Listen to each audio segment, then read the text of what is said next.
Good morning student. आज हम discuss करेंगे पेज नंबर 32। हमने इससे पहले देखा कि अर्थ हमेशा सन के अराउंड रोटेट करती है और मून हमेशा अर्थ के अराउंड रोटेट करता है।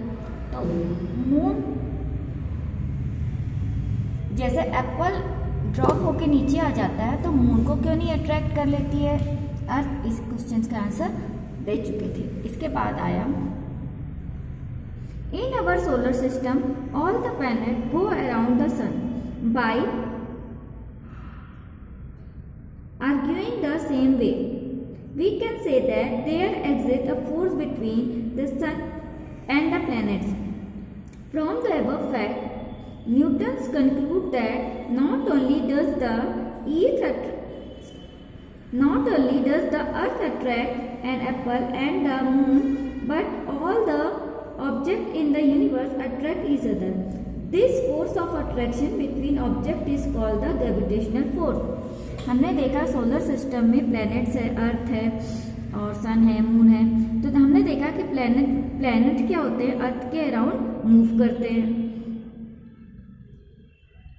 उन सबके बीच प्लैनेट और सन के बीच एक फोर्स जरूर एग्जिस्ट हो रहा है। अब यह फोर्स क्या है? ठीक है, हम सारे जितने भी फैक्ट हैं उनको देख के कंक्लूड करके बोल रहे हैं। जैसे अर्थ एप्पल को अट्रैक्ट करती है एंड मून को अट्रैक्ट करती है, लेकिन क्या होता है हमको एप्पल तो क्या होता है इसमें, जैसे अर्थ एप्पल और मून को अट्रैक्ट करती है वैसे ही सन और प्लैनेट के बीच भी कुछ ना कुछ अट्रैक्शन वाला फोर्स होगा। तो ऑल ऑब्जेक्ट यूनिवर्स में जितने भी हैं वो एक दूसरे को अट्रैक्ट करते हैं। They attract each other. और जब वो एक दूसरे को अट्रैक्ट करते हैं तब इसको कुछ कहा भी तो जाना चाहिए, नाम देना चाहिए। तो किसके कारण अट्रैक्ट करते हैं? कुछ फोर्स लग रहा होगा। तो force of attraction between the object, दो ऑब्जेक्ट के बीच अगर फोर्स ऑफ अट्रैक्शन लग रहा है तो this is called gravitational force. The force of attraction between object is called the gravitational force. तो यूनिवर्स में जितने भी ऑब्जेक्ट हैं एक दूसरे को फोर्स ऑफ अट्रैक्शन करते हैं। This is called gravitational force. Next हम पढ़ेंगे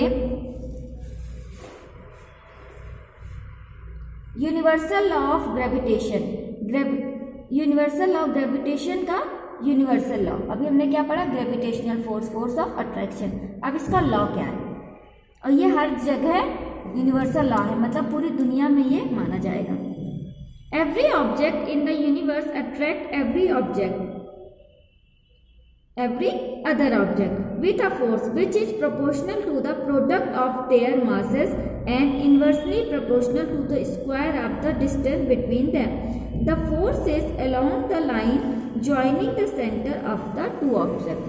यूनिवर्स में जितने भी ऑब्जेक्ट हैं एक दूसरे को अट्रैक्ट करते हैं। जैसे ये दो ऑब्जेक्ट हैं, एक दूसरे को अट्रैक्ट करते हैं तो इनके बीच एक फोर्स लगता है। अब फोर्स किसके बराबर होगा?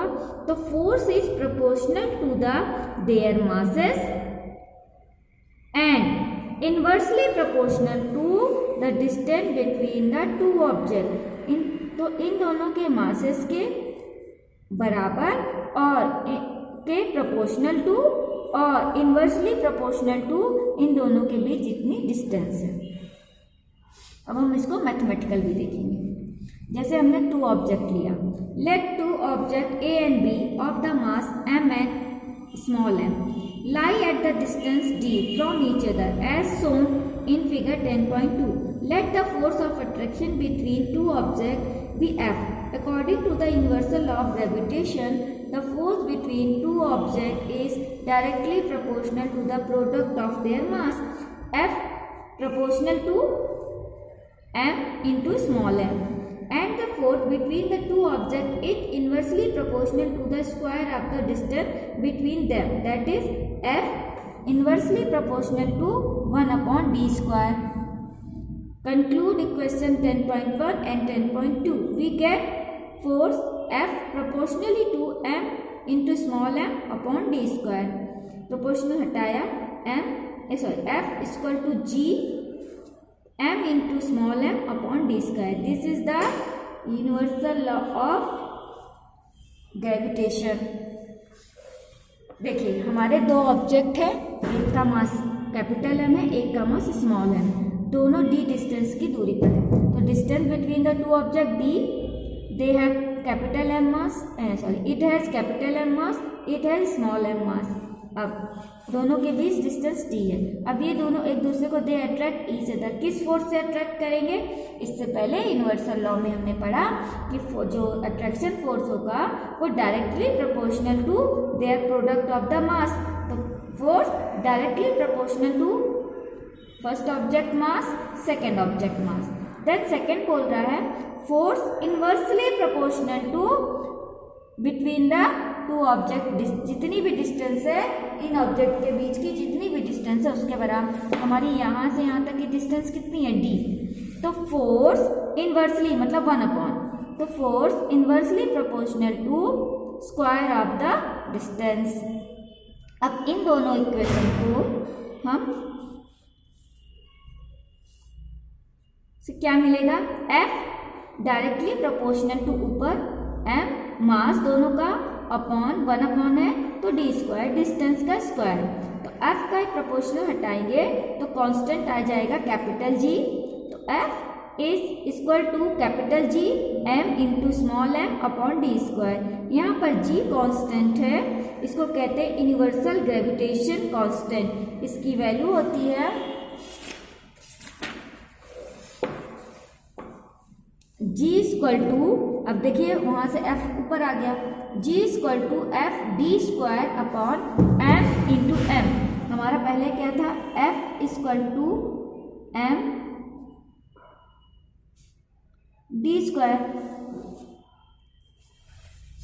अब ये G यहीं रह गया, ये यहाँ चला गया, तो G equal to F D square, जो कि यहाँ अपॉन में है तो यहाँ इंटू में हो गया। F डी स्क्वायर ये नीचे आ गया क्योंकि ये यहाँ पर ऊपर है तो इधर इस साइड जाएगा तो नीचे चला जाएगा। तो G equal to F D square upon capital M और स्मॉल m। तो हमारी ग्रेविटेशनल कांस्टेंट की यूनिवर्सल ग्रेविटेशनल कांस्टेंट की यूनिट हो जाएगी, देखिए F newton metre square upon kg square. तो इसकी यूनिट हो जाएगी न्यूटन मीटर स्क्वायर पर kg square. The value of G, इसकी कांस्टेंट वैल्यू होती है जिसको दिया था हेनरी कैवेंडिश ने, उन्होंने बताया 6.673 इंटू 10⁻⁻11 न्यूटन मीटर स्क्वायर पर kg स्क्वायर। तो जो force of there exist a force of attraction between any two objects. Compute the value of this force between you and your friend sitting closely. Conclude how can you not experience this force.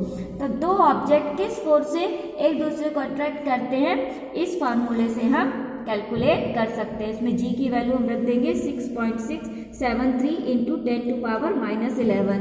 तो हमको पता चल जाएगा कि दो object एक दूसरे को किस फोर्स से अट्रैक्ट कर रहे हैं। तो ये होता है यूनिवर्सल लॉ